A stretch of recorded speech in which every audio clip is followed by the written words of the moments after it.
Elle ne dirige rien. Qu'elle mange avec le personnel, a ricané la femme de mon frère. Mes parents n'ont rien dit. J'ai souri et j'ai sorti mon téléphone. Annuler le contrat. Une phrase des 30 millions de dollars se sont évaporés. Mon frère s'est figé. Ma mère a pâli. La mariée a cessé de respirer. J'ai quitté la table. Ils ont perdu l'empire. Elle ne dirige rien. Qu'elle mange avec le personnel. Voilà ce que la nouvelle femme de mon frère a dit, assez fort pour que toute la table entende. Je n'ai pas bronché. Je n'ai pas argumenté. J'ai calculé. Ma mère n'a rien dit. Mon père a détourné le regard. Même mon frère, l'homme au mariage duquel j'étais venu pour le soutenir, n'a pas pris ma défense. Ce silence, il était plus éloquent que n'importe quelle insulte. Il pensait que je n'étais rien d'autre que la fille qui allait chercher le café lors des réunions du conseil. Il pensait que j'étais là comme décoration, par obligation, pas comme la femme qui avait bâti l'entreprise même avec laquelle il s'apprêtait à fusionner. Celle qui détenait la signature finale sur l'accord de 30 millions de dollars dont ils avaient désespérément besoin. Alors j'ai souri. J'ai sorti mon téléphone. Et avec 3 mots, annuler le contrat, j'ai brisé leur avenir si soigneusement construit. Mon frère s'est figé. Ma mère a pâli. La mariée a cessé de respirer. Je n'ai pas argumenté. Je n'ai pas expliqué. Je n'ai pas crié. Je suis simplement sorti, emportant leur empire avec moi. Si vous pensez que c'était le point culminant, oh, nous ne faisons que commencer. Restez avec moi, car ce qui s'est passé après ce moment, disons simplement que le karma est arrivé en talons aiguilles, avec les factures à l'appui. Je suis arrivé au mariage de mon frère avec 15 minutes d'avance. Non par enthousiasme, mais par ce respect que j'avais toujours accordé, même quand il ne m'était pas rendu. Mes talons claquaient doucement sur le sol en marbre de la grande salle de bal, résonnant dans une pièce où tous les visages étaient détournés de moi. Personne n'a remarqué. Personne ne m'a fait signe. Je n'étais pas surprise. Ça avait toujours été comme ça dans cette famille. Olivia, présente mais ignorée. Le décor était exquis, des orchidées blanches suspendues à des arches dorées, des bougies flottant dans des coupes en cristal. Tout était méticuleusement agencé. Tout criait l'élégance, la richesse, le contrôle. Exactement comme Jason et sa nouvelle femme, Madison, le voulaient. Contrôlé, parfait comme une image. Et pour une raison quelconque, malgré tout ce que je savais, je m'accrochais encore à un mince fil d'espoir que ce jour pourrait être différent. J'ai marché vers l'avant de la salle, cherchant mon nom parmi les cartons de table. Je suis passé devant ma tante, qui a levé les yeux puis s'est rapidement retournée vers sa conversation. Ma cousine m'a offert un sourire pincé avant de retourner à son vin. Ce n'était pas de l'hostilité, c'était de l'indifférence, ce qui était en quelque sorte pire. Puis j'ai vu le plan de table. De grands noms élégants, calligraphiés à la main, soigneusement listés sous des numéros de table. Jason et Madison étaient à la table 1, bien sûr. Mes parents à la table 2. Les mariés et leurs témoins à la table 3. Amis de la famille, anciens voisins, anciens professeurs, tout le monde avait sa place. Sauf moi. J'ai parcouru le plan à nouveau. Mon nom n'était nulle part. Une organisatrice de mariage se tenait à proximité, un presse-papier à la main et un sourire de circonstance. Je me suis approché d'elle, essayant de garder mon sang-froid. Excusez-moi, je pense qu'il y a une erreur. Je ne vois pas mon nom sur le plan. Elle a jeté un œil à sa liste, a légèrement froncé les sourcils, puis a souri trop vite. Oh oui, mademoiselle Olivia. Table 14. Table 14 ? Ai-je répété. C'est vers le fond, près des cuisines, a-t-elle dit. Il y a eu quelques changements de dernière minute. J'ai hoché la tête une fois, gardant une expression neutre. Je n'ai pas argumenté, je n'ai pas demandé qui avait fait le changement. Je savais déjà. Je me suis tourné vers le fond de la salle. La table 14 se trouvait à côté des portes battantes de la cuisine. L'odeur de l'agneau rôti et de l'ail flottait dans l'air alors que les serveurs allaient et venaient. La nappe était légèrement froissée, les couverts dépareillés. 2 membres du personnel de restauration étaient assis à la table, en pause, riant doucement. L'un d'eux a levé les yeux en m'approchant et s'est rapidement levé, embarrassé. Avant que je puisse répondre, je l'ai entendu. Clair, froid et calculé. Elle ne dirige rien. Qu'elle mange avec le personnel. La voix de Madison a retenti comme une cloche. Douce, glaciale, maîtrisée. Elle n'a pas crié. Elle n'en avait pas besoin. Le volume était intentionnel, assez fort pour que plusieurs têtes se tournent. Je me suis retourné lentement.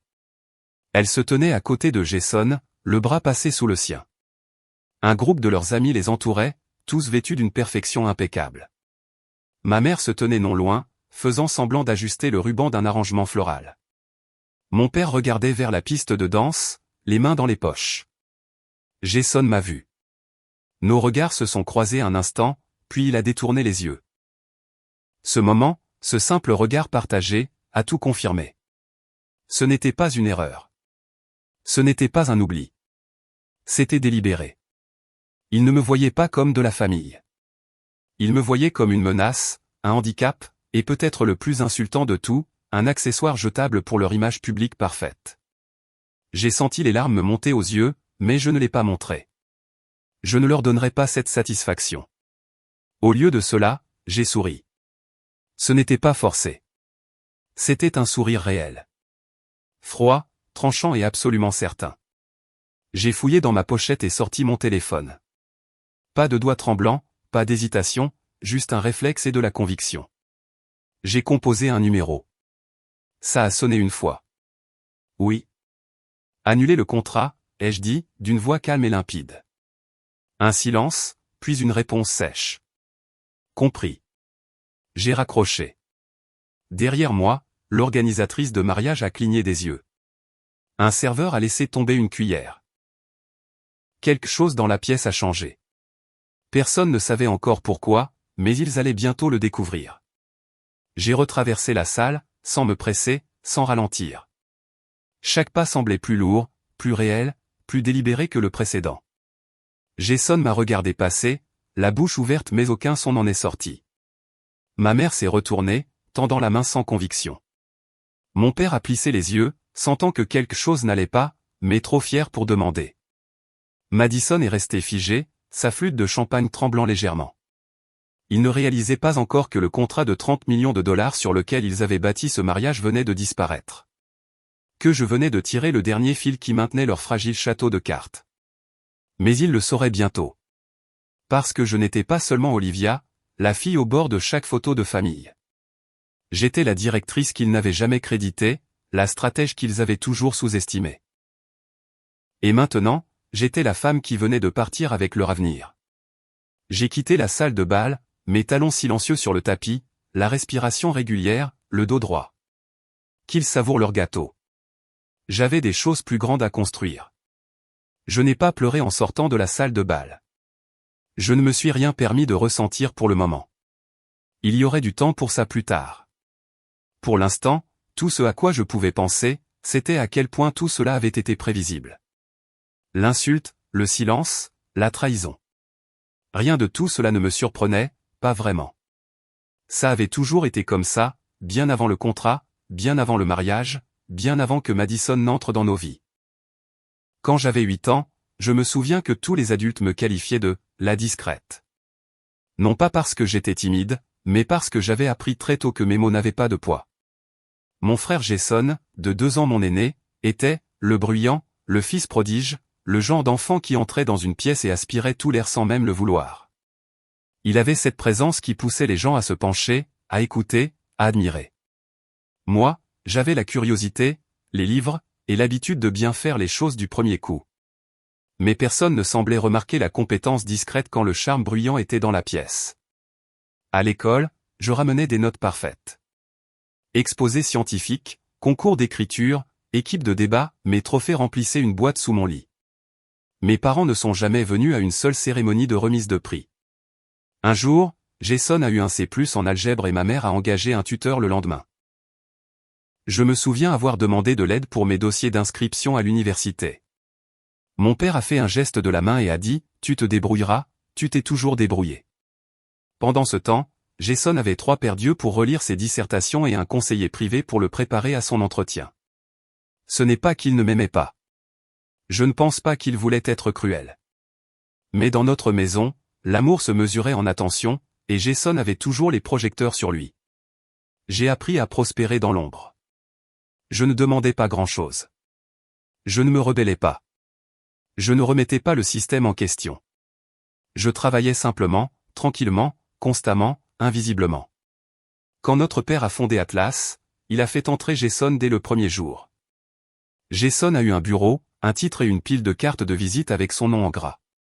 J'étais à l'université à l'époque, jonglant entre les cours et les petits boulots. J'ai proposé mon aide pour les logiciels de comptabilité, l'organisation opérationnelle, même les présentations aux investisseurs. Mon père a dit, on t'appellera si on a besoin de toi. Ils ne l'ont pas fait. Pas pendant des années. Puis le marché s'est effondré et Atlas a failli faire faillite. Jason a paniqué. Notre père était décédé à ce moment-là, et Jason n'avait aucune idée de comment maintenir l'entreprise à flot. C'est la première fois qu'il m'a appelé. Non pas comme une sœur, mais comme un dernier recours. Je suis intervenu, discrètement. J'ai rationalisé les opérations, regroupé les fournisseurs, réécrit le modèle financier. J'ai fait en sorte que ça marche. Sans gros titres, sans applaudissements. Quand l'entreprise s'est stabilisée, Jason est passé à la télévision et a dit « Nous nous sommes adaptés ». J'ai pris des décisions difficiles. Je n'ai même pas été mentionné. Il n'avait pas besoin de dire mon nom pour bénéficier de mon travail. Il ne l'avait jamais fait. À la maison, ce n'était pas différent. Si Jason rentrait après le couvre-feu, c'est moi qui me faisais sermonner. S'il oubliait de fermer à clé après une fête, on me disait d'être plus responsable. Un Thanksgiving, il a conduit en état d'ivresse et a démoli la clôture d'un voisin.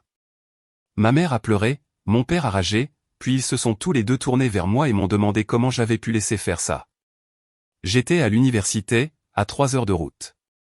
Ils me voyaient comme celle qui nettoyait les dégâts, qui rendait les choses plus faciles. Et une fois le désordre disparu, je disparaissais aussi. Oublié, non reconnu, censé m'effacer jusqu'à la prochaine nécessité. Même lors des dîners de famille, le schéma se répétait. Jason arrivait en retard, racontait les mêmes histoires, répétait les mêmes demi-vérités et était récompensé par des rires et des éloges. Une fois, j'ai essayé de parler d'une idée que j'avais pour un incubateur d'organisation à but non lucratif. Ma mère a changé de sujet au milieu de ma phrase.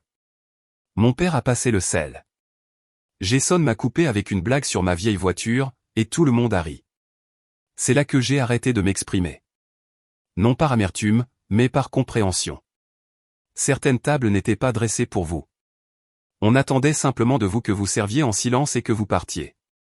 Je me suis longtemps demandé ce qui, chez moi, les faisait agir ainsi. Étais-je trop sérieuse? Trop silencieuse? Pas assez charmante? Mais la vérité, c'est que ça n'avait rien à voir avec mes défauts. Ça avait à voir avec les rôles. Ils les avaient attribués très tôt, et personne n'avait jamais pensé à les remettre en question. Jason était l'avenir. J'étais le plan de secours. Il était la façade. J'étais le plan d'assurance. Il était l'empire. J'étais les mains qui soutenaient les fondations. Ce soir-là, debout sur le trottoir devant l'hôtel, regardant les invités arriver en tenue de soirée, avec leur coupe de champagne et leur coiffure parfaite, j'ai réalisé qu'ils ne m'avaient jamais vu clairement. Pas une seule fois. Ils voyaient ma silhouette, mais pas ma substance. Ils utilisaient mes compétences, mais ne leur donnaient jamais de nom. Ils demandaient ma loyauté, mais ne l'offraient jamais en retour. J'étais toujours celle dans la pièce qui comprenait ce qu'il fallait faire, mais à qui on ne demandait jamais de parler. Celle qui lisait les contrats pendant que les autres portaient un toast à leur propre génie. Celle qui disait oui par devoir, jamais par reconnaissance. Celle qui construisait en silence pour que d'autres puissent en récolter le crédit. Mais c'était fini maintenant. Le jour où j'ai réalisé qu'ils construisaient leur héritage sur mon silence fut le jour où j'ai cessé de croire que la reconnaissance viendrait un jour. Après tout ce que j'avais fait, chaque nuit blanche, chaque chiffre analysé, chaque réunion sauvée à la dernière seconde, ils voyaient toujours Jason comme le héros, et ils le verraient toujours. Après la mort de mon père, j'ai cru qu'il pourrait enfin y avoir un changement. Peut-être que le deuil leur ouvrirait les yeux. Peut-être qu'ils se souviendraient de qui avait maintenu Atlas à flot quand Jason était à la dérive, quand les chiffres ne collaient pas, quand même le conseil d'administration était prêt à abandonner le navire. Je pensais que la perte apporterait la clarté. Au lieu de cela, elle a apporté l'effacement. Le testament de mon père nommait Jason PDG sans discussion. On ne m'a pas offert de rôle, pas même un poste de direction par intérim. Au lieu de cela, on m'a dit que le conseil estimait que la continuité était importante. Traduction, Jason était un visage familier et j'étais une femme dans l'ombre. J'ai hoché la tête pendant l'annonce, serré des mains, accepté les sourires polis et les éloges vides. Vous avez tant fait en coulisses, ont-ils dit. Vos idées ont été inestimables. Mais les idées n'étaient pas la propriété, la stratégie n'était pas le crédit, et le silence n'était pas le consentement. Cela avait commencé des mois avant le décès de mon père, quand Atlas était au bord de l'insolvabilité. J'ai reçu un appel frénétique de Jason. On a besoin d'aide, a-t-il admis, sans même essayer de paraître calme. Quand je suis arrivé, le bureau ressemblait à un navire fantôme. Bureau vide, assistant tendu, la moitié de l'équipe de direction partie, fournisseurs impayés. Je lui ai demandé la vérité. À quel point c'est grave? On est à 30 jours de la faillite, a-t-il dit. C'était généreux. C'était plutôt 15. Je n'ai pas perdu de temps.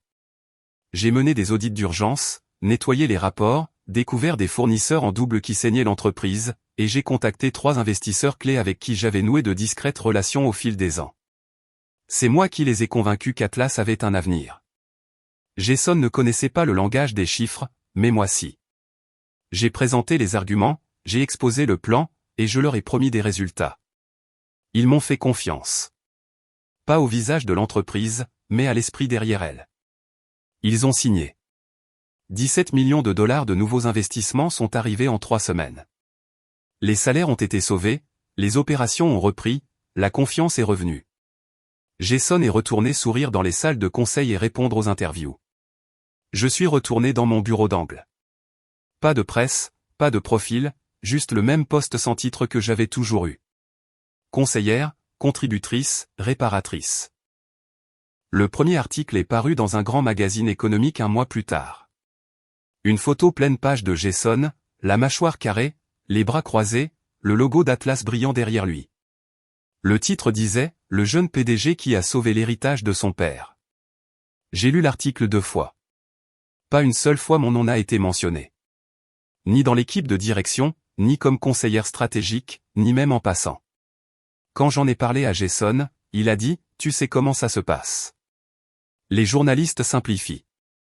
C'est pour l'image de marque. Mais ce qu'il voulait dire, c'était « Ton travail a de la valeur, mais ton nom est gênant ». Après les funérailles, le conseil a tenu une réunion privée. Je n'ai pas été invité. J'ai appris la restructuration de la direction par un email envoyé à tout le personnel. Jason s'est promu PDG. Le conseil a approuvé à l'unanimité. Mon titre n'a pas changé. Mon rôle n'a pas changé. Mais ma présence est devenue encore plus invisible. Les décisions étaient prises dans des pièces où je n'étais pas, les réunions étaient programmées sans moi, et le pire, personne ne s'en est soucié. Les quelques-uns qui se souvenaient à quel point Atlas avait frôlé la faillite, ceux qui m'avaient vu le ramener à la vie, m'ont offert de timides excuses. C'est politique, ont-ils dit. Tu sais comment ça se passe. Je savais. C'était le même jeu, mais sur un plus grand échiquier. J'ai arrêté de proposer des suggestions en réunion. J'ai arrêté de corriger les erreurs de Jason avant qu'elles ne dégénèrent. Je les regardais trébucher dans les présentations stratégiques que j'écrivais autrefois, se contredire dans les appels sur les résultats que je scénarisais. Il essayait de jouer le rôle qu'on lui avait toujours donné, mais même lui savait qu'il ne l'avait pas mérité. J'ai travaillé en silence, comme toujours. J'ai construit des partenariats parallèles, j'ai réseauté au-delà du cercle d'Atlas, j'ai pris des rendez-vous en mon nom propre. Fini les propositions écrites pour d'autres ou les présentations sous la bannière d'un autre. Chaque connexion que j'ai établie à partir de ce moment-là était la mienne. Il y a eu des moments où j'ai eu envie de crier. Non pas parce que j'avais besoin d'éloges, mais parce que je voulais que la vérité compte. J'avais porté cette entreprise à travers ses heures les plus sombres. J'étais entré dans des salles de conseil remplies de doutes et en étais sorti avec la conviction. J'avais sauvé le nom de Jason de devenir synonyme d'échec. Et pourtant, je restais une note de bas de page sans nom. Mais je n'ai pas explosé. Je n'ai pas confronté le conseil ni démissionné avec fracas. Cela aurait fait passer ça pour de l'émotion, pas du pouvoir. Au lieu de cela, j'ai attendu. Parce que le pouvoir n'est pas toujours bruyant. Parfois, c'est la personne qui sait quand se taire et quand frapper. Et je savais déjà quand ce moment viendrait. Ça a commencé par une photo. Le visage souriant de Jason à côté d'une femme que je n'avais vue qu'une fois auparavant, placardée sur la page d'accueil de tous les sites de médias financiers ce matin-là. Le titre disait « Le PDG d'Atlas annonce ses fiançailles avec l'héritière Fairchild ». Il ne m'a pas fallu longtemps pour reconstituer le puzzle. Son nom était Charlotte Fairchild. Son père, Warren Fairchild, était un investisseur de poids, connu pour arriver avec des capitaux quand les entreprises avaient besoin d'être sauvées, toujours avec des conditions qui favorisaient d'abord son propre héritage. Atlas saignait à nouveau, et soudain, Jason épousait une solution. Jason n'avait jamais mentionné Charlotte auparavant. Ni en réunion, ni en passant. Soudain, elle était sa fiancée, et leur mariage faisait la une des journaux. L'article prétendait que c'était un coup de foudre, deux esprits brillants attirés l'un par l'autre par le destin. Mais je connaissais Jason mieux que quiconque. Il ne croyait pas au destin. Il croyait au levier de pression. Atlas avait de nouveau des difficultés, discrètement. Les chiffres commençaient à montrer des fissures.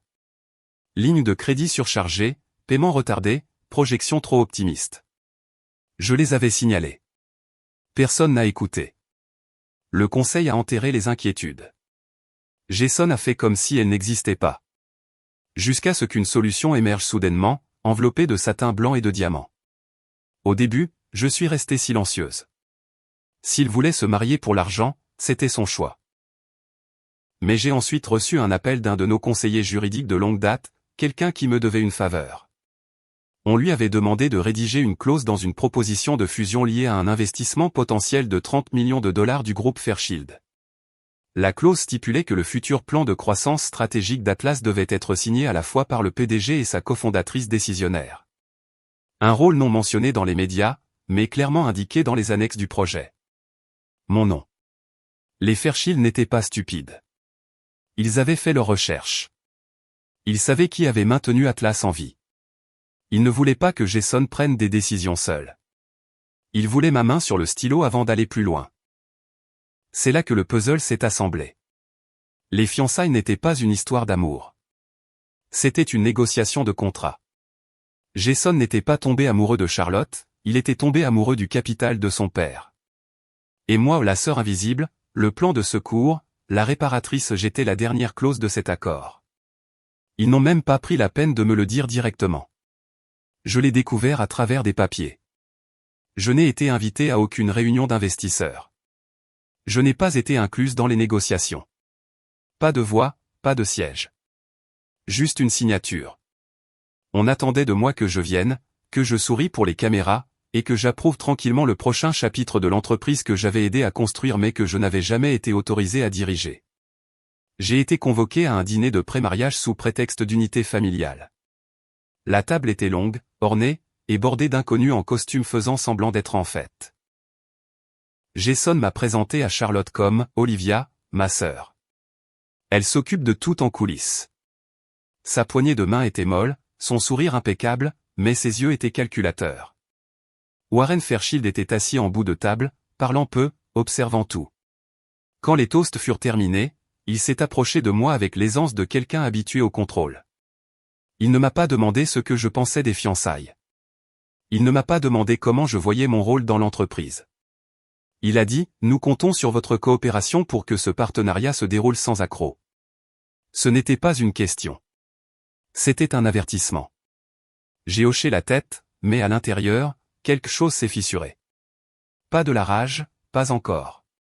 C'était plus profond que ça. C'était le poids d'être utilisé par des gens qui portaient votre sang comme une armure tout en vous poignardant dans le dos. J'avais pardonné les oublis. J'avais avalé les omissions. Mais ça, c'était un plan. C'était calculé. Il construisait un avenir sur ma signature, mon silence, ma reddition. Jason m'a acculé avant que je ne quitte la pièce. Ne rends pas les choses difficiles, a-t-il dit. C'est juste une formalité. On a besoin de cet accord. Je l'ai regardé, vraiment regardé. Le même garçon qui avait un jour fait une chute de vélo et m'avait supplié de ne rien dire à papa. Le même homme qui m'avait laissé sauver Atlas sans dire merci. Son costume était mieux coupé maintenant, ses cheveux plus grisonnants, mais à l'intérieur, il n'avait pas changé. Il utilisait toujours tout le monde autour de lui comme des pions et supposait que je jouerais le jeu. Je ne lui ai pas répondu ce soir-là. Je suis sorti, les talons claquant sur le marbre, la tête haute. Mais je savais déjà ce que je ferais. Pas pour lui, pas pour Charlotte, pas pour Fairchild. Pour moi. Le matin de la signature, je me suis réveillé plus tôt que d'habitude. Le ciel était encore gris, l'air trop calme. C'était le genre de journée qui semblait retenir son souffle.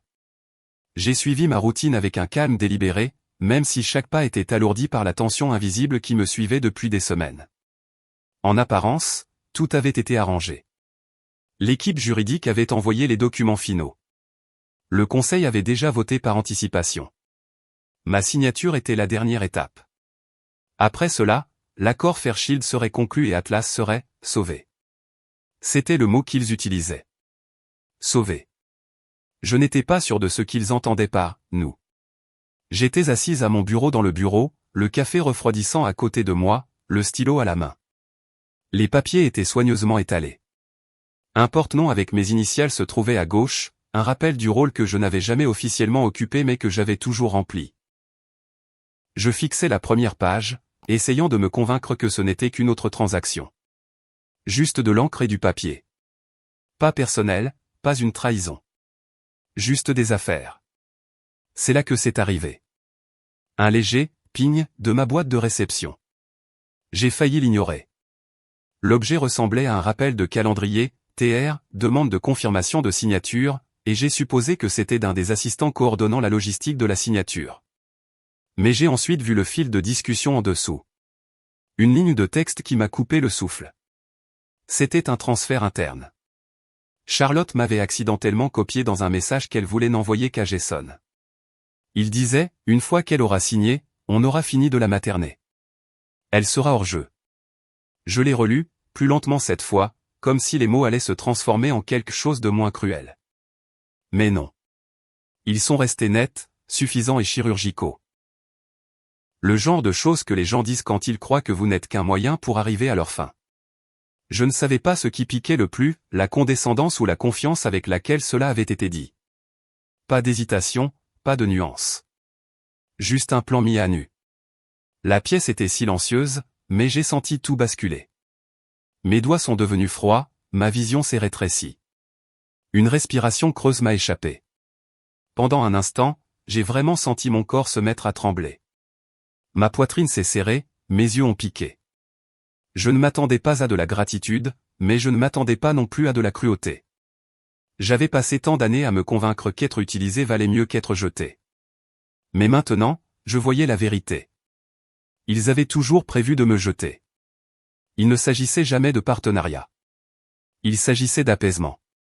J'étais une case à cocher, un nom silencieux dont ils avaient besoin pendant 30 secondes. Après ça, je disparaîtrais. Mais alors, quelque chose s'est produit. Le tremblement de mes mains s'est arrêté. Ma colonne vertébrale s'est redressée. Et j'ai ri. Un rire calme, mais pas doux. Ce n'était pas de l'humour. C'était de la reconnaissance. Le genre de rire qui vient quand le masque tombe enfin et que la pièce est terminée. Quand vous réalisez qu'ils pensent avoir gagné, alors qu'ils n'ont même pas vu le vrai jeu. Je me suis penché en arrière dans mon fauteuil, fixant le contrat comme s'il était écrit dans une autre langue. C'était tout comme. Ce n'était pas mon héritage. C'était le leur. Construit sur la tromperie, noué avec du satin, exhibé en public comme du génie. Et j'avais été invité seulement pour tout signer et disparaître. Charlotte, avec son sourire sans faille et son charme étudié, s'était complètement révélée en une seule phrase. Et Jason, il savait.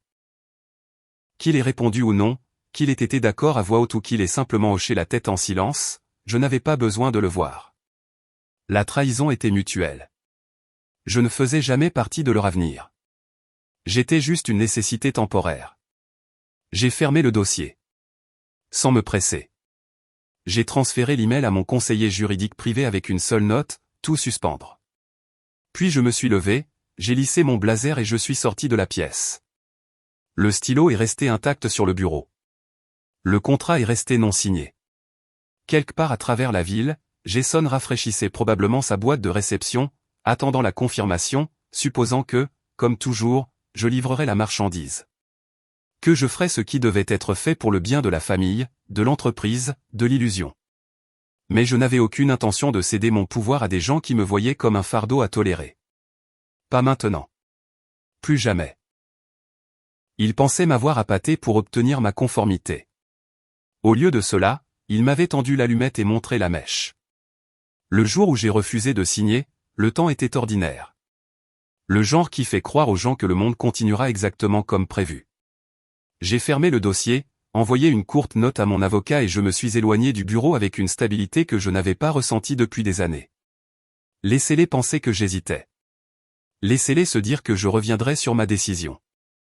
À midi, j'avais déjà dépassé la pièce dans laquelle ils essayaient de m'enfermer. Bien avant les fiançailles Fairchild et les menaces polies enrobées de toast au cristal, j'avais construit quelque chose de mon cru. Hors de vue, hors de portée et hors de leur imagination. Ça n'a pas commencé par un grand projet. Ça a commencé par de petits paris prudents, placés là où personne d'autre ne voulait regarder. Une SARL dans le Delaware avec un nom anodin. Une fiducie gérée par un avocat qui ne prenait jamais de photos lors des événements de l'industrie. Une poignée d'amis en qui j'avais confiance pour mettre leur nom sur les papiers quand le mien aurait soulevé des questions. Quand on passe une vie à être invisible, on apprend à utiliser cette invisibilité.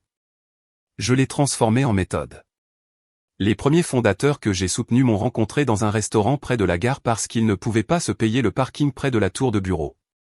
Maya et Louis avaient un produit qui semblait ennuyeux pour tout le monde, sauf pour les DSI des banques qui passaient des nuits à s'inquiéter des commutateurs centraux et de la vitesse des fraudes. Ils avaient été refusés par tous les fonds à moins de 100 miles. Je les ai écoutés, leur ai demandé de me décrire leur pire scénario 2 fois, et j'ai signé un chèque via Arbor 12 Holdings, une entité discrète qui n'apparaissait jamais sur les listes prestigieuses. 18 mois plus tard, leur logiciel tournait à plein régime derrière 3 banques de taille moyenne, et pour la première fois, ils se versaient de vrais salaires. Quand ils ont appelé pour fêter ça, ils n'ont pas remercié une institution. Ils m'ont remercié, par mon prénom. Après, il y a eu Ruth, qui achetait des entrepôts abandonnés dont personne ne voulait et les transformait en bâtiments à usage mixte avec des cliniques au rez-de-chaussée et des programmes d'apprentissage à l'étage. Puis Ahmed, qui a construit un système de paiement pour les artisans qui réglait les fonds au coucher du soleil et empêchait les hommes de démissionner parce qu'un chèque du vendredi était reporté au lundi. Puis Alondra, qui a conçu un modèle de microcrédit qui n'enterrait pas les mères célibataires sous les frais quand un pneu éclatait sur le chemin du travail. Aucun d'eux ne correspondait au profil que l'on voit sur les scènes des conférences. Tous connaissaient les familles qui vivent à une facture ou une maladie près de tomber dans une fissure que personne ne se donne la peine de réparer. Je n'ai pas demandé de siège sur leur scène.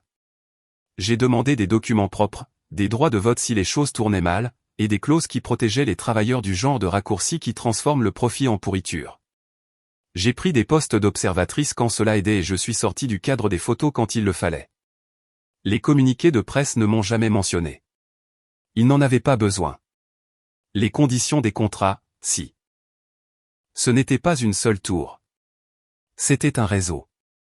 Des fils discrets s'étendant à travers des industries qui n'apprenaient jamais leurs noms respectifs. Un pôle fintech ici, une branche logistique là, une participation immobilière dans un quartier tapissé d'avis d'expulsion. Je refusais de signer chaque ligne qui ne renforçait pas la suivante. Les retours étaient réinvestis dans de nouveaux paris. Les fondateurs mangeaient mieux, leurs équipes s'agrandissaient, les salaires étaient payés à temps, et chaque trimestre, je mettais à jour une feuille de calcul que je suis la seule à voir. Non pas parce que j'avais besoin d'un tableau de bord, mais parce que la discipline est ce qui empêche le pouvoir de se transformer en simple appétit. Chez Atlas, les gens prenaient mon calme pour de la dépendance. Ils se disaient que je restais parce que je n'avais nulle part où aller. Parce que j'étais reconnaissante d'être autorisée à côté de la table des grands. Ils croyaient que le silence signifiait que j'avais accepté mon rôle. Ils ne comprenaient pas que je pratiquais la patience. Et la patience n'est pas la même chose que la capitulation. Quand Jason a proposé son mémo sur l'expansion numérique, je l'ai lu 2 fois. Puis une 3e fois. Les fournisseurs qu'il avait identifiés comme pivot au Nectrap pour les décaissements instantanés, Northline Core pour les intégrations bancaires, une entreprise de conformité qui avait enfin trouvé comment automatiser la diligence sans déshumaniser les clients, étaient précisément les entreprises que mon capital avait étudiées quand personne d'autre ne le voulait. Il pensait les avoir découvertes grâce au réseau de ses nouveaux beaux-parents. Il ne savait pas que le PDG m'envoyait toujours un texto avant de signer quoi que ce soit d'important. Un après-midi, alors que le buzz des fiançailles remplissait nos boîtes de réception, mon téléphone a vibré avec un nom que je n'avais pas enregistré sous sa véritable orthographe. Olivia, Atlas a demandé l'exclusivité sur Northline pour 12 mois, a dit le fondateur, la voix basse, comme les gens qui sont sur le point d'admettre quelque chose qu'ils ne devraient pas, ça évincerait une banque communautaire qu'on aide dans la vallée. On voulait vérifier avec toi avant de répondre. Je pouvais entendre le bourdonnement de leur petit bureau derrière lui, une imprimante qui s'étouffait avec des étiquettes, quelqu'un qui riait d'une chaise cassée.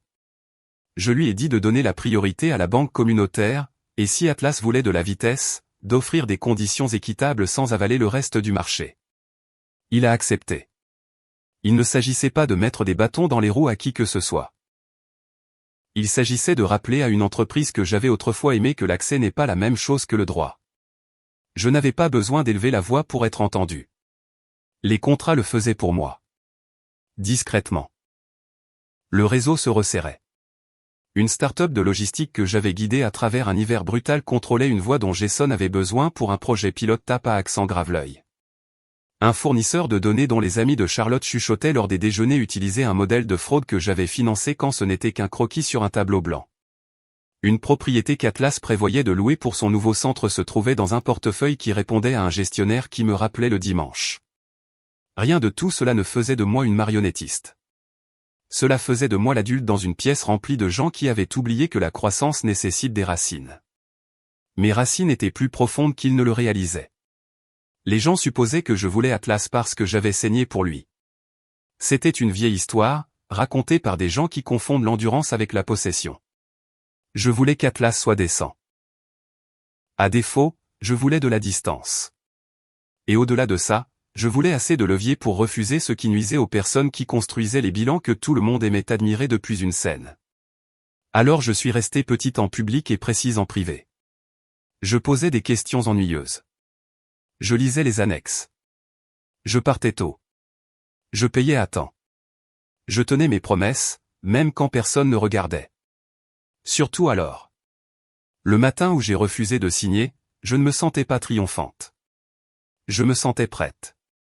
Prête comme un champ se sent après que le gel a fait son travail et que la terre est sombre et propre, contenant plus qu'elle ne le montre. Si Jason appelait un fournisseur que j'avais nourri, il prendrait l'appel. Il m'appellerait aussi.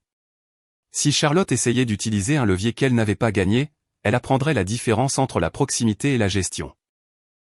Et si Atlas voulait construire quelque chose d'honnête, je ne serais jamais celle qui se mettrait en travers du chemin. Mais s'ils voulaient acheter mon silence avec une bague et un titre de journal, ils avaient mal lu le seul atout dans la pièce qui n'était pas à vendre. Ils disaient que j'étais un fantôme derrière le rideau, hantant leur empire. Ça m'amusait, d'une certaine manière. J'étais derrière le rideau, oui. Mais je ne m'attardais pas. Je cousais. Et le cordon de serrage passait directement entre mes mains. La veille du mariage, la famille s'est réunie dans un restaurant qui avait été le préféré de notre père. C'était censé être chaleureux, festif et intime. Un dîner pour honorer ce qui allait arriver. Du moins, c'était l'histoire racontée aux invités assis sous les lustres, levant leur verre de vin et faisant teinter leur fourchette contre la porcelaine. Mais je le sentais. Dès mon entrée, les sourires étaient trop larges, les rires trop répétés et les mots choisis trop soigneusement. Tout cela n'était que du théâtre. Une performance mise en scène pour montrer au Fairchild que notre famille était unie. Sauf que l'unité n'avait jamais vécu ici. Ma mère m'a accueilli avec une demi-étreinte qui s'est terminée avant de commencer. Son parfum était piquant, familier et suffocant. Elle s'est assise en face de moi à la longue table, ses perles captant la lueur des bougies. Lorsque le bavardage s'est calmé un instant, elle s'est penchée en avant, juste assez pour que je sois la seule à l'entendre. Conseil THN Lienting Noa. Angela Mritem. Fais attention à ce que tu dis. Ne complique pas les choses. Son ton n'était pas réprobateur, pas ouvertement. C'était pire. C'était méprisant, comme si ma seule présence était une perturbation, quelque chose à tolérer plutôt qu'à accueillir. Je n'ai pas répondu. J'ai pris mon verre d'eau, je l'ai porté à mes lèvres et j'ai laissé le silence parler. Si elle voulait que je sois petite, sans voix, effacée, alors le silence serait mon armure. Jason est arrivé en retard, comme toujours quand il voulait faire une entrée remarquée. Il tenait la main de Charlotte comme un trophée, la guidant dans la pièce avec un fier mouvement du menton. La table a éclaté en applaudissements, comme si sa seule présence suffisait à bénir la soirée.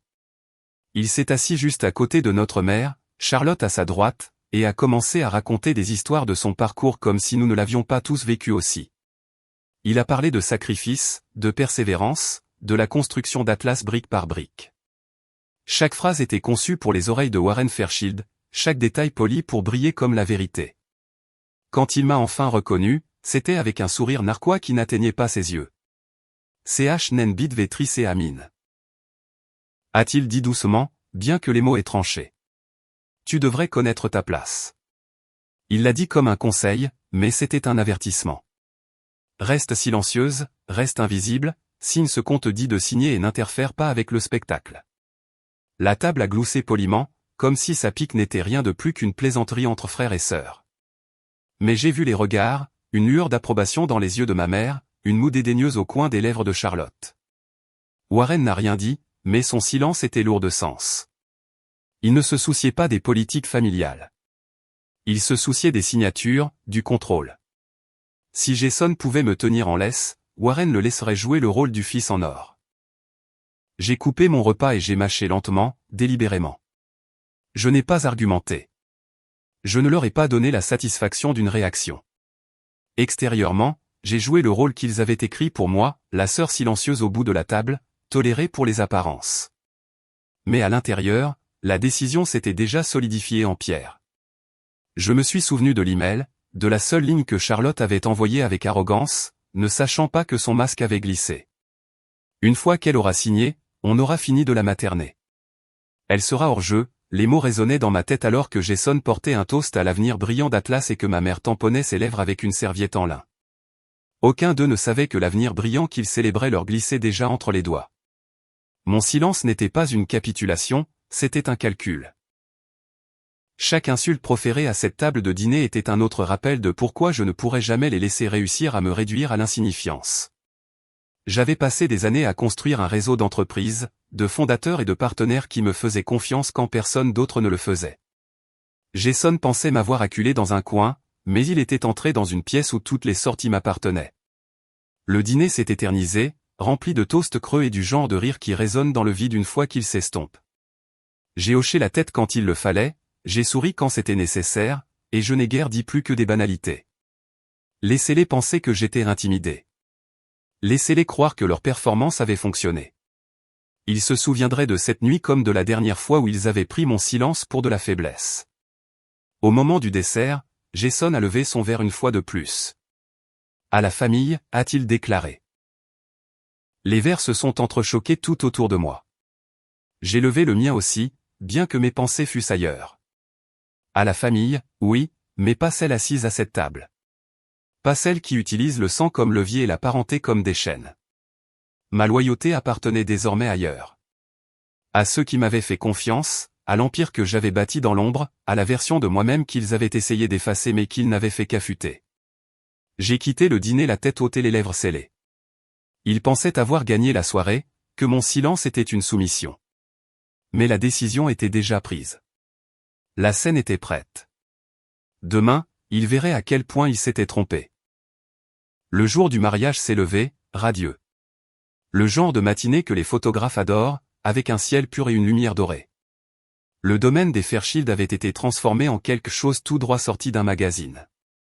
Des rangées d'orchidées bordant l'allée, des violons remplissant l'air de délicates mélodies de Mozart, des serveurs glissant entre les tables dressées de nappes blanches.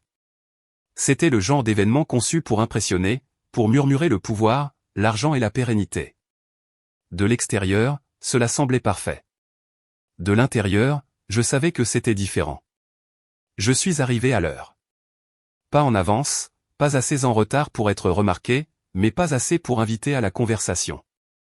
Les placeurs à l'entrée ont jeté un œil à mon invitation, ont échangé un regard que je connaissais trop bien, et ont fait un geste vague vers le fond.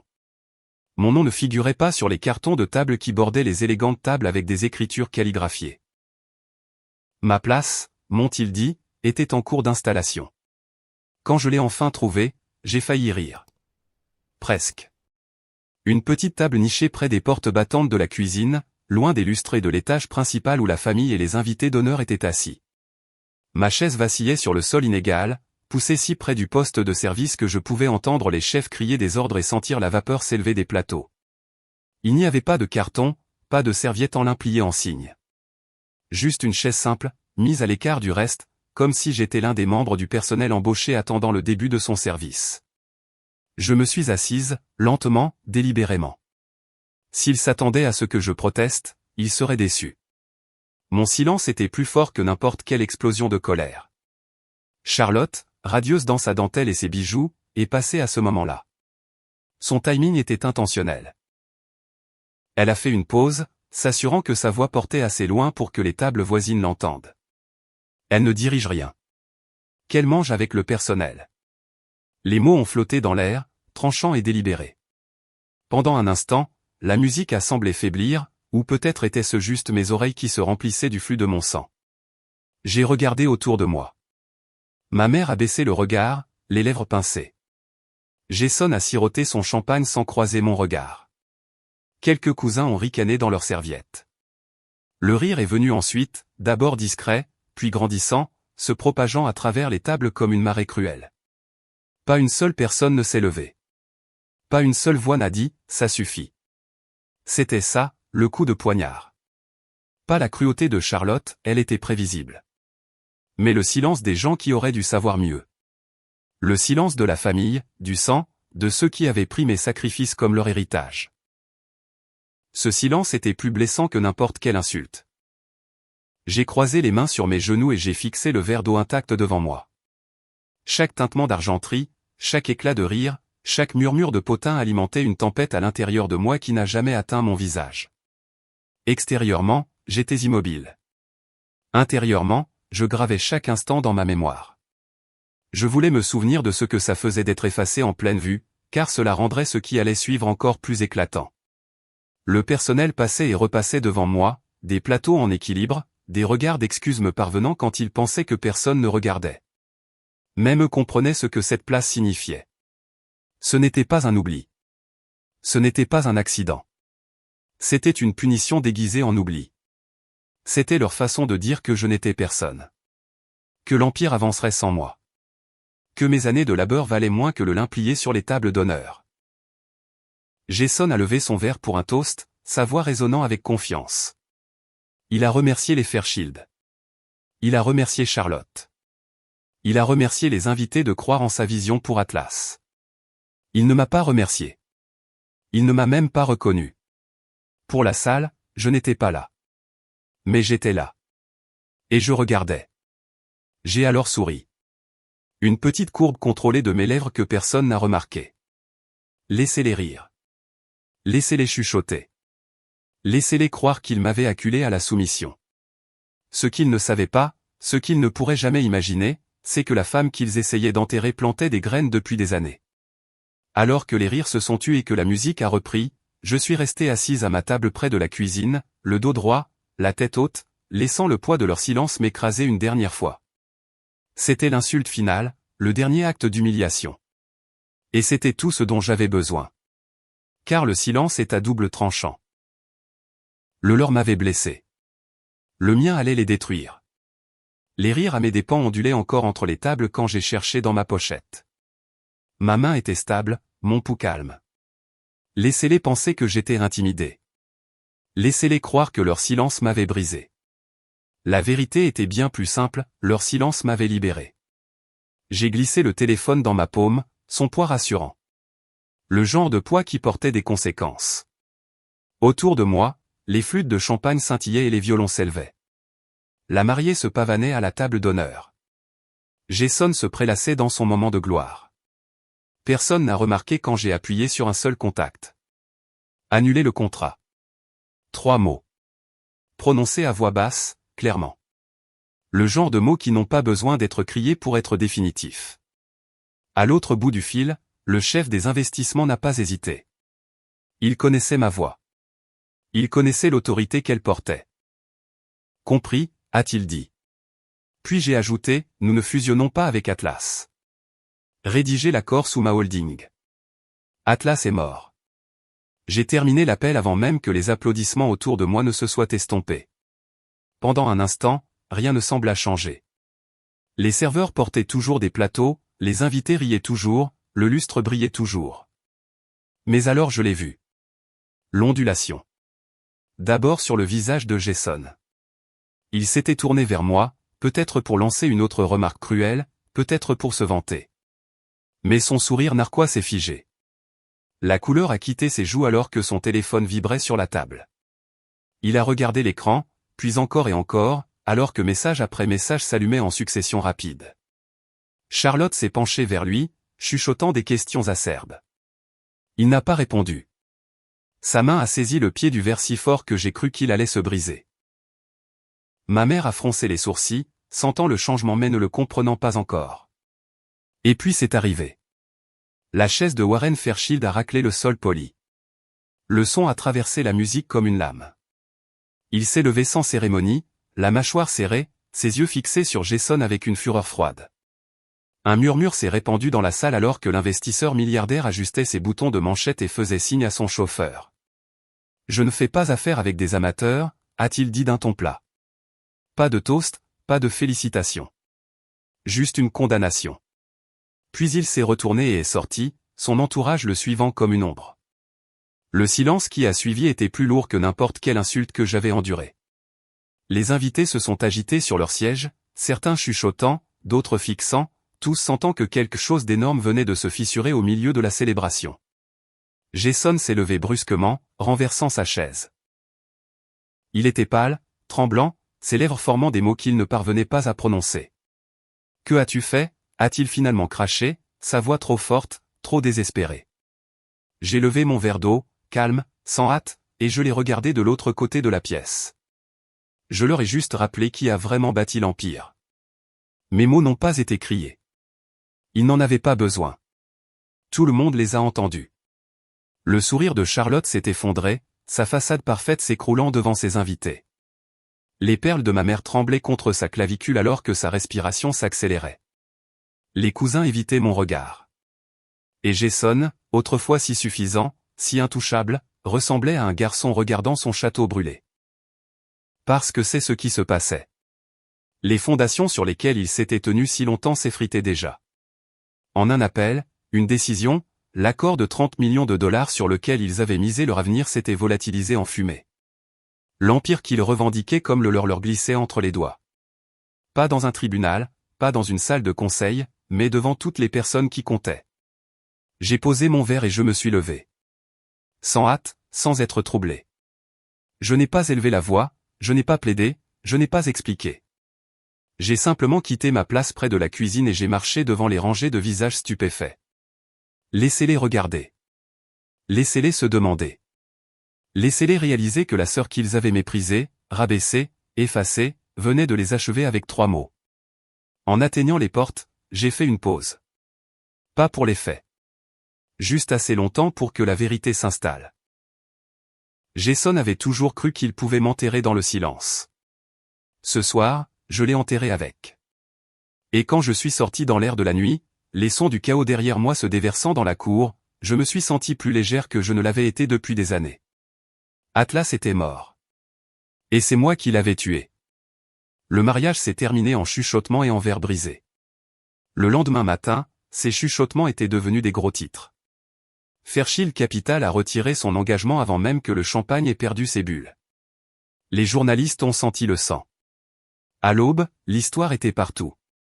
La grande fusion de Jason Fairchild s'était évaporée en public. La famille de la mariée, humiliée. Atlas, exposé comme fragile. Les marchés sont impitoyables. À la cloche d'ouverture, l'action Atlas a piqué du nez. Pas une lente dégringolade. Une chute libre. 20% de moins avant midi. 15 de plus à la clôture. Les téléphones qui sonnaient autrefois de félicitations restaient maintenant étrangement silencieux. Des emails arrivaient, mais ce n'étaient pas des contrats ou des offres. C'étaient des résiliations. Des investisseurs se retirant, des partenaires suspendant les accords, des fournisseurs exigeant des garanties que Jason ne pouvait pas donner. Il s'est démené. Il a convoqué une réunion d'urgence du conseil. Il a exigé la loyauté, a plaidé pour la patience. Mais les administrateurs ont cessé de répondre. L'une s'est excusée avec un engagement antérieur. Un autre a prétendu que sa connexion était mauvaise et n'est jamais revenu en ligne. Jason s'est assis en tête d'une salle de conseil conçue pour le triomphe, fixant un écran de carré noir, parlant à personne. La presse s'est régalée. Des photos de Jason à l'hôtel, souriant comme un roi, étaient juxtaposées au cours de la bourse plongeant dans le rouge. Les présentateurs ont parlé de « l'effondrement le plus rapide d'un empire de taille moyenne de mémoire récente ».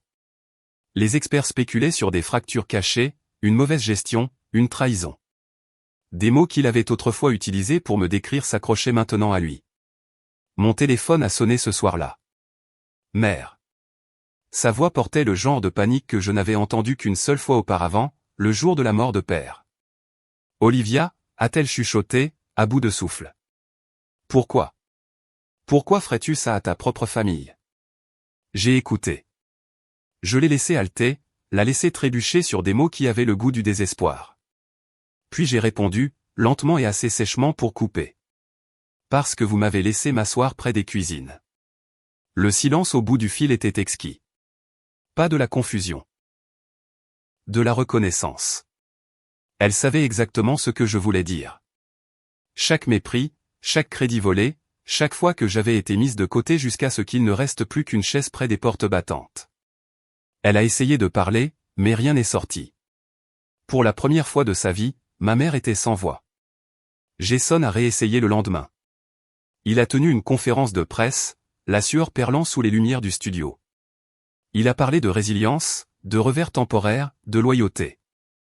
Mais derrière lui, des écrans affichaient des données en temps réel, Atlas s'effondrait en direct. Les journalistes criaient des questions sur les contrats annulés, sur les échecs de direction, sur les trahisons au sein de sa propre famille.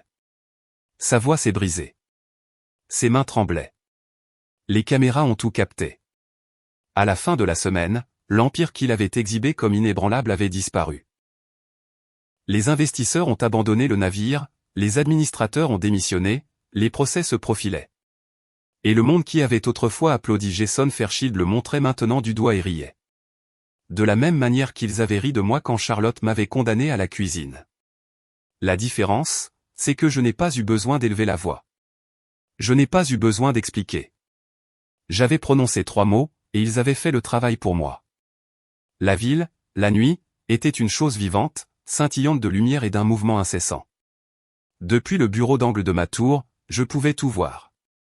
Les ponts brillant au loin, la circulation coulant comme des veines à travers les rues, et juste en dessous, la cour d'un hôtel de luxe où un autre mariage se déroulait. Des guirlandes de lumière de fées s'enroulaient autour des colonnes, des flûtes de champagne scintillaient dans les mains des invités, et les rires montaient dans le vent. J'ai regardé un long moment. Les mariages étaient devenus symboliques pour moi. Pas pour l'amour ou les commencements, mais pour les masques, les performances, le théâtre des familles essayant de vendre la perfection tout en cachant la pourriture. J'ai pensé à cette nuit, il n'y a pas si longtemps, où l'on m'avait envoyé à la table de la cuisine. La piqûre des mots, les rires qui ont suivi, le silence des gens qui auraient dû me défendre. J'ai fermé les yeux et je me suis permis de le revivre une dernière fois. La chaise bancale, les portes battantes de la cuisine, la chaleur de l'humiliation pressant contre ma peau pendant que les violons jouaient dans une autre pièce. Ça aurait pu me briser. Pendant un instant, ça a presque réussi. Mais la vérité, c'est que cette place était le dernier cadeau qu'il m'ait jamais fait. Elle m'a rappelé exactement qui j'étais. Un coup frappé à la porte m'a tiré de mes souvenirs. Un de mes jeunes cadres est entré, tenant un dossier, puis a hésité en me voyant près de la vitre. Il a jeté un œil vers la fenêtre, vers le mariage lointain, puis de nouveau vers moi. Sa voix était prudente, incertaine. Vous arrive-t-il de penser à vous réconcilier, avec eux? Avec votre famille? Je me suis détourné de la fenêtre et je l'ai étudié. Il était sincère, trop jeune pour comprendre le poids de la trahison, trop plein d'espoir pour savoir à quel point le silence pouvait être corrosif. Pour lui, la famille était encore un lieu de sécurité. Pour moi, ça avait été une cage. J'ai laissé la question flotter entre nous, remplissant le bureau de sa gravité. Puis j'ai répondu, d'une voix stable et délibérée. Je n'étais pas faite pour m'asseoir dans la cuisine. J'étais faite pour posséder l'immeuble. Les mots ont atterri comme une pierre. Ses yeux se sont écarquillés, puis il a hoché la tête lentement, comme si on venait de lui donner une leçon qu'il garderait pour le reste de sa vie. Je me suis retourné vers la fenêtre. Le mariage en bas, un flot de lumière et de musique. Quelque part là-bas, Jason s'accrochait encore aux ruines, racontant encore à quiconque voulait bien l'écouter qu'il pourrait se relever. Ma mère répétait encore des excuses pour la presse. Charlotte essayait toujours de sauver sa réputation. Rien de tout cela n'avait d'importance maintenant. Leur empire s'était effondré, et le mien s'était élevé. Non pas sur leur approbation, non pas sur leur acceptation, mais sur la force qu'ils n'avaient jamais cru que je possédais.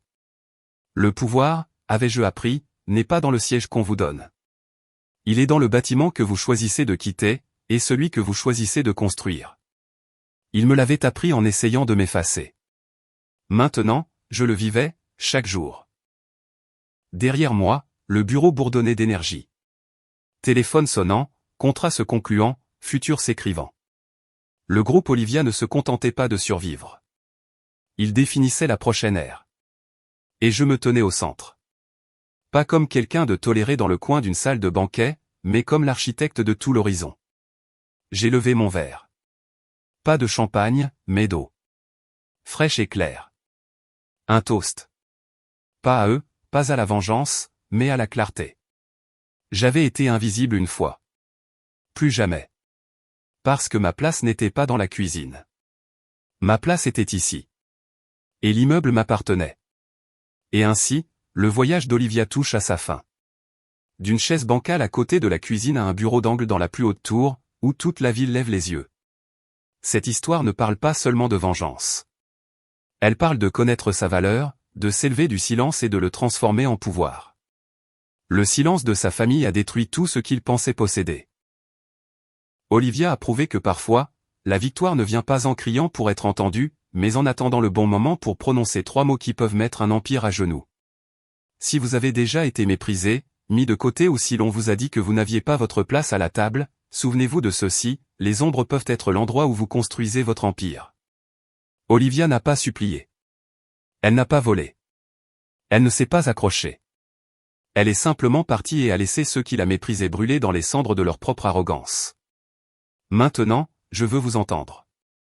Pensez-vous qu'Olivia a été trop impitoyable, ou a-t-elle simplement récupéré ce qui lui avait toujours appartenu? Avez-vous déjà été mis sur la touche en souhaitant pouvoir revenir plus fort? Partagez vos avis dans les commentaires, car ce n'est pas seulement l'histoire d'Olivia. Elle appartient à tous ceux qui ont déjà été sous-estimés. Si vous voulez plus d'histoires remplies de drames, de vengeance et de justice servie froide, assurez-vous de vous abonner à cette chaîne. Chaque histoire apporte une leçon, un moment de satisfaction, et peut-être même l'inspiration pour vous relever plus fort que jamais. Vous avez suivi Olivia de la table de la cuisine au gratte-ciel, mais il y a d'innombrables autres histoires à venir. Ne les manquez pas, cliquez sur s'abonner et soyez le premier à voir la vérité se révéler et les méchants enfin faire face à leur châtiment.